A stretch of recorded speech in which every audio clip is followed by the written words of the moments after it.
आज की कहानी है उस योद्धा की जिसने सिर्फ 19 साल की उम्र में मुगल बादशाह से दिल्ली छीनने का सपना सजा लिया था। आज की कहानी है उस योद्धा की जिसने अपने 39 सालों की जिंदगी में 40 युद्ध लड़े और वो उनमें से एक भी नहीं हारा। आज की कहानी है उस योद्धा की जिसने अपनी तलवार और टैक्टिक्स के दम पर मुगल बादशाह को सिर्फ छिपने पर ही नहीं बल्कि हिंदुस्तान छोड़कर भाग जाने पर मजबूर कर दिया था। आइए जानते हैं कहानी पेशवा बाजीराव बल्लाळ की। वो थे तो वीरों के वीर, लेकिन अफसोस इस बात का होता है कि इतिहास ने उन्हें सिर्फ उनके प्रेम कहानी के लिए याद रखा।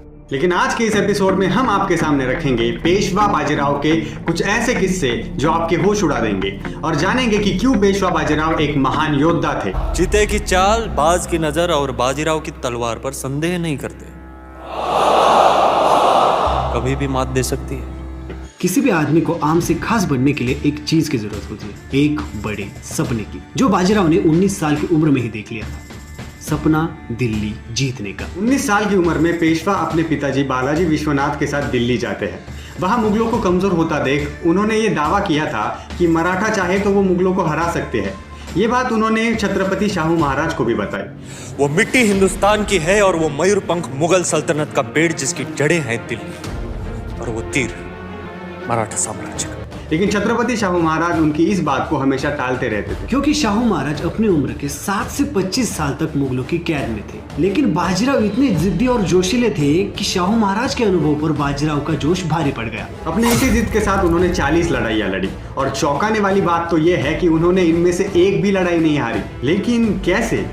वेल, इसका आंसर है उनकी वॉर टैक्टिक्स। पेशवा बाजीराव अपनी तेज रफ्तार के लिए जाने जाते थे। उनका मानना है कि तोहफे और पैदल सेना दुश्मन पर हमला करने की स्पीड को कम कर देता है और उसी की वजह से दुश्मन को तैयारी करने का मौका मिल जाता है। और इसी वजह से वो पैदल सेना और तोपों के बजाय घुड़सवारों की सेना रखते थे, जिससे रफ्तार बढ़ सके और दुश्मन के संभलने से पहले ही उस पर हमला किया जा सके। पेशवा एक यूनिक टेक्निक का अपने युद्ध में इस्तेमाल करते थे जिसका नाम था गनिमी कावा। उसे वॉरफेयर टेक्निक भी कहा जाता है। वो शत्रु को चारों ओर से घेर लेते और कभी भी कहीं भी किसी भी अनएक्सपेक्टेड डायरेक्शन में अचानक हमला करते और अपनी मनचाही जगह पर युद्ध करने के लिए मजबूर करते। उनके इस सेंटेंस ने मुझ में जोश भर दिया। उनका मानना था कि रात आराम के लिए नहीं होती, भगवान ने रात हमें दुश्मन की छावनी में घुस के उसे मारने के लिए बनाई है। रात हमारी ढाल है जिसमें हम दुश्मन को कमजोर कर देंगे। बाजीराव युद्ध में 36 किलो की तलवार का इस्तेमाल करते थे। वो शत्रु से शत्रु के इलाके में युद्ध करना पसंद करते थे, जिसकी वजह से शत्रु मराठा साम्राज्य की दीवारों से दूर रह सके। उनकी एक टेक्निक बड़ी ही जबरदस्त थी। वो शत्रु को उसी के महल में कैद कर देते थे और उसे चारों ओर से घेर लेते थे और तब तक वहां से नहीं हटते जब तक उसका राशन खत्म ना हो जाए या फिर वो युद्ध करने ना आ जाए। और उसी के साथ वो दुश्मन के महल तक जाने वाला राशन भी रोक देते थे। इन योजनाओं के दम पर उन्होंने पश्चिम भारत, मालवा, गुजरात, बुंदेलखंड, सिद्धियों को हराकर भारत का 70 से 80% हिस्सा अपने नाम कर लिया। लेकिन लक्ष्य अभी बाकी था। तख्त है दिल्ली। दिन था 12 नवंबर 1736। पहली बार कोई दिल्ली दरबार पर हमला करने वाला था। पेशवा बाजीराव ने अपने सबसे करीबी और सबसे शूरवीर योद्धा मल्हार राव होलकर और पिलाजी जाधव को दिल्ली पर मार्च करने के लिए भेजा था। दिल्ली का बादशाह यानी औरंगजेब का पोता मोहम्मद शाह एक रंगीला इंसान था।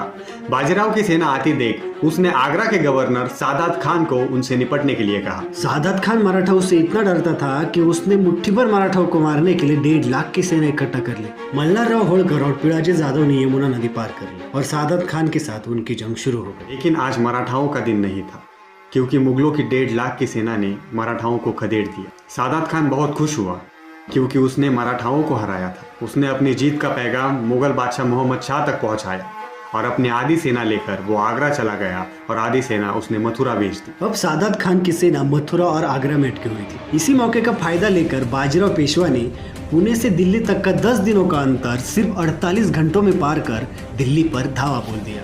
मल्हार राव और पिलाजी की हार भी उन्हीं के स्ट्रैटेजी का एक हिस्सा थी। पेशवा के इतने तेज हमले से मुगल बादशाह डर गया और उसने खुद के ही महल के अपने एक सबसे सुरक्षित कमरे में खुद को बंद कर लिया। 3 दिनों तक पेशवा दिल्ली में किसी यमराज की तरह डेरा डाले बैठे थे। बादशाह दिल्ली छोड़ भागने ही वाला था कि तभी पेशवा ने अपनी सेना पुणे वापस रवाना कर दी। इस घटना के बाद बादशाह का खौफ सब पर से कम हो गया। लेकिन निजाम और मुगलों ने मिलकर फिर एक बार पेशवा पर हमला कर दिया।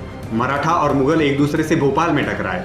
और 24 दिसंबर 1737 के दिन मराठाओं ने मुगलों को हरा दिया। एक ऐसा योद्धा जिसने पराई स्त्री को कभी आंख उठाकर भी नहीं देखा। एक ऐसा योद्धा जिसने मराठा साम्राज्य का विस्तार सबसे ज्यादा किया। क्या आज हम इन्हें भूलते जा रहे हैं? प्रेम कहानी के अलावा पेशवा के इस पहलू को दुनिया से रूबरू करवाने की जिम्मेदारी आपकी और हमारी है। पेशवा को हमारे बीच जिंदा रखने के लिए इस वीडियो को जितना हो सके उतना शेयर कीजिए। वीडियो इन्फॉर्मेटिव लगा हो तो वीडियो को लाइक कीजिए और हमसे जुड़ने के लिए चैनल को सब्सक्राइब कीजिए। फिर मिलेंगे चलते चलते।